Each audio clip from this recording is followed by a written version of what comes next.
So the first official sign of a Christian in Africa was a Cushite official from ancient Nubia. The message of Christianity apparently penetrated all the way down to Cush, and a Cushite man accepted Christianity.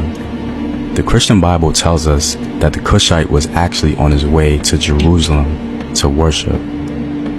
The conversion of this Cushite signifies the long and extensive history of Christian Africans in Nubia. As we can confirm historically, ancient Nubia harbored 3 Christian kingdoms: the kingdom of Nobatia, Makuria, and Alodia. Christianity in the kingdom of Nobatia began to take a stronghold around the 5th century. The first officially recognized Christian king of Nobatia was King Silko. By the end of the 6th century, Makuria had converted to Christianity.